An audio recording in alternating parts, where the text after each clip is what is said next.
Kia ora. I was talking to a friend of mine and they were asking about, they were saying why I keep saying I have my intuition removed, even though clearly I still use my gift. So I thought it would be a good chance for me to explain what intuition actually is. Obviously, intuition is your connection to your conscious self, your higher self, the part of you that lives in the existence of time, where we are when we dream, when we connect to our psychic gift. To me, psychic is the science, not the ability. When we daydream, when we remember things, anything that takes us out of reality and into the existence of time, where time is immemorial. All of existence is captured in the existence of time. So if it's happened since the Big Bang, it's recorded in time. And we have access to that when we step into the existence of time and out of the reality of it. The reality of time is what we live in now, the 3D world, what we see in the 3D physical world. And when your conscious self connects with yourself in reality, there's a physical gut feeling. You feel it in your gut. And I always say to people, trust your gut. Trust the voice in your gut, not the voice in your head, which is absolutely correct. But for me personally, I had that physical gut feeling removed a couple of years ago as part of my training, where I was then trained, where I had to learn to trust my senses, my sense of direction, my sense of self, my sense of humour, my sense of dignity, not just taste, touch, sound, that sort of thing, because there's more than 6 senses that most people don't realise. And I had to learn to trust all of my senses, which is why I say now I've become so highly tuned to energy and vibration. I'm like a spider web that's tuned in like a guitar string. So what it means is that when I feel energy, because empaths reflect what they absorb, I absorb energy on a senses level. So it's like I absorb it into my skin and I feel it with every fibre of my being. It will make me nauseous, it can make my eyes blurry, it will make my ears ring, it can make me panic, like depending on how high or low vibe the energy is or the vibration is. I feel it's like I absorb it into my molecular self, like I feel it through the core of my being.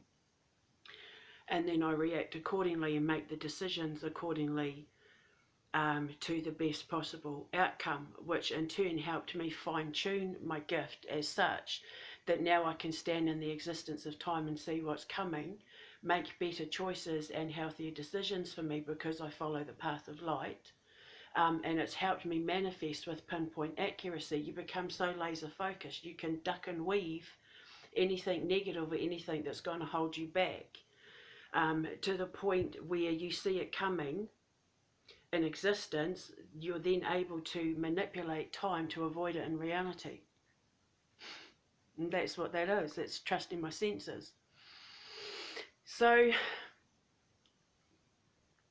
what it means is that if anyone or anything negative comes within like a thought radius, or like if I pick up on someone or something that I don't want in my energy field, I feel it in my senses and I'm able to shut it down immediately. Because, as you know, negative thoughts or, negative influences, low vibration, pulls you back. It pulls you back down the timeline. You can't go forward when the past pulls you back, and anything that you've had to walk away from that tries to connect with you, or anything that isn't on the same frequency as you, that tries to break into your energy field, you feel it coming from such a distance that you're able to duck and weave and avoid it and block it off from having any kind of impact. So it's like, imagine you're a lit match and someone tries to blow out your light from 4 countries away. You'll see it coming before they even have the thought in their head that that's what they want to do. So then you're able to put a barrier around your light to make sure no one can blow it out. which is a power to harness, I can tell you, because I'm an empath and I reflect what I absorb. If I absorb negative energy, or I absorb negative thoughts from people, because a lot of empaths and that need to understand that when things go wrong in their life, when they're feeling heavy and drained and depressed and things like that, it's 99.9% of the time because of the people that they're around. And you'll pick up on the negative people's thoughts and actions and that, thinking they're yours when they're not.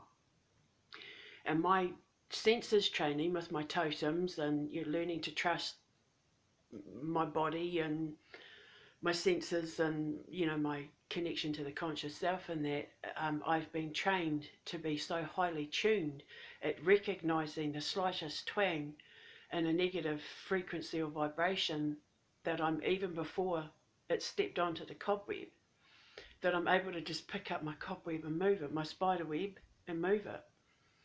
Or I put up a barrier so that whatever is trying to get onto my spider web can't even get anywhere near it. It's divine protection, absolutely. But when you consider that all that is in the light is of the light, it's just your conscious self protecting it's your conscious self and the existence of time protecting you and the realities of it.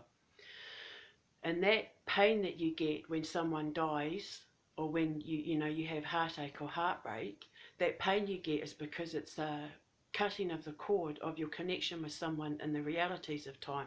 Even though your connection to them will always be there in the existence of it, you can see them in your dreams, you think about them, you remember them, you can connect to them consciously, or when you daydream, blah blah blah. When that cord is cut, you feel it in here, because intuitively you know that that's it done, that your connection to them in the physical is over, which is physically painful. But what I've been able to do is cut them off in the existence of it as well. So like if I start having visions of someone, or I start dreaming about someone, or remembering something, my senses and my body's been trained in such a way that I'm able to just cut it off like that. And then it's like it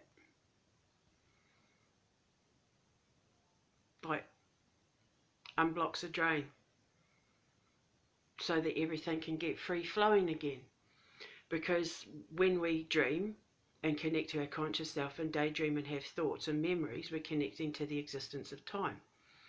And because I live in the existence of time more than I do the realities of it, which is why I seem so airy-fairy, I'm able to cut off and sever all cords and connections, which has lightened my load to the point now, like I thought I could see before, but now that I live on my senses, it's like, if you need glasses and you take them off and you can see what you're looking at, but all the details might be blurry. Now I can see with absolute pinpoint laser accuracy, with no doubts, no questions. And I'm able to make choices and decisions that's like with such pinpoint laser focus now, because I'm able to see so clearly, because I've removed all and every block or temptation or negative pullback. Because when you live in the past, you can't move forward. The past devolves your evolution. It devolves your process going forward. So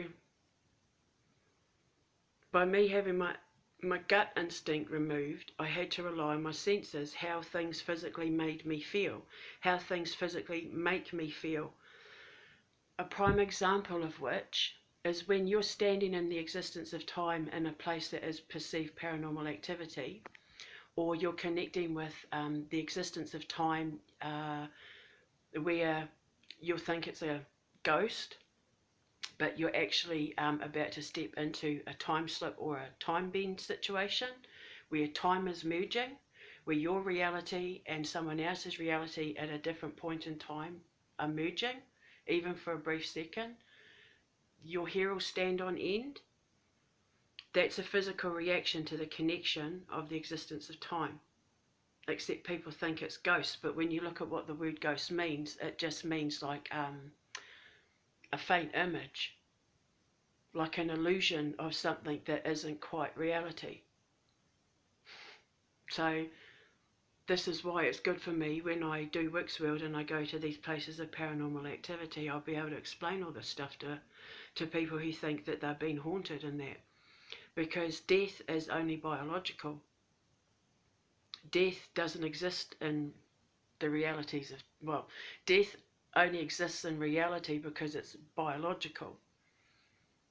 But death doesn't exist in the existence of time, it only exists in the reality of it. Which is why when someone dies, you get that pain. Because it's the disconnect of your connection with them in reality, even though they're still there in existence. But when you go to paranormal places, the frequency can be such where your frequency matches the vibration of the energy around you that your timelines merge. And it's like like a roll of film. It's like if there's, say, 20 shots of 20 photos on a roll of film. It's a time bend, as if you bend the roll of film so that the second shot and the 19th shot overlap each other, so that you can see each other and you know they're there, but there's no interaction. That's what a ghost is. A time slip is when the second shot and the 19th shot merge, so that you're there living in existence together at the same time, thinking each other is a haunting, when in actual fact you're both living the exact same time, just in different versions of existence, different points of existence. So, and this is what I'm trying to teach people, because I'm quantum magnetics, because it's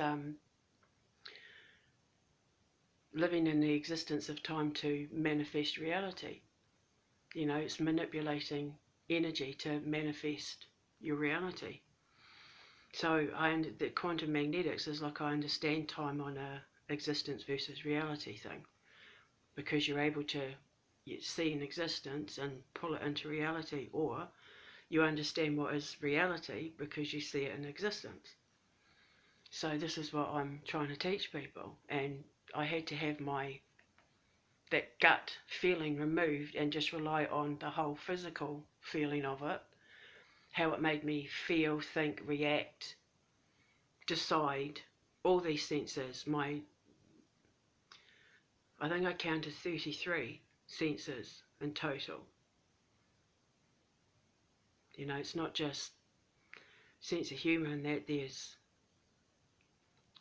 sense of doing the right thing, and, you know, sense of balance, and like it's all affected by everything you reflect and absorb, by what you're dealing with and the people you're dealing with. It you know, like,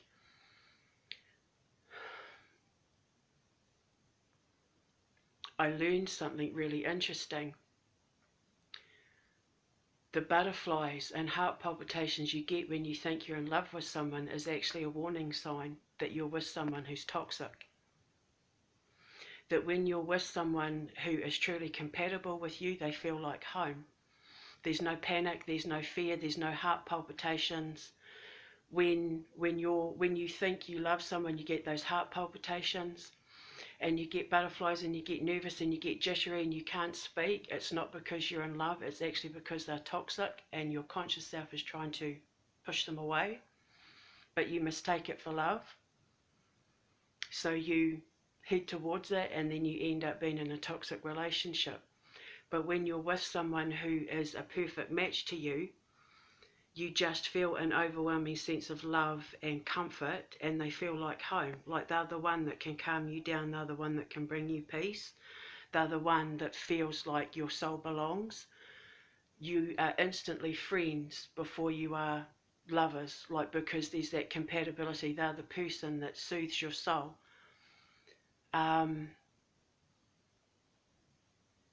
That's how you tell the difference between true love and someone who's toxic. I know that now. I was shocked when I found that out. I'm learning so much, but it's helping me on my path. But yeah, who'd have thought, eh? When you get the heart palpitations and excitement and you make all the wrong decisions to be with who you think is the right person, it turns out it's because it's your consciousness trying to warn you that that person is about to become a mistake and toxic. So now I know.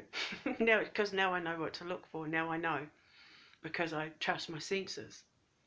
So, and now I can teach it to people and protect my children and my empire and that even more.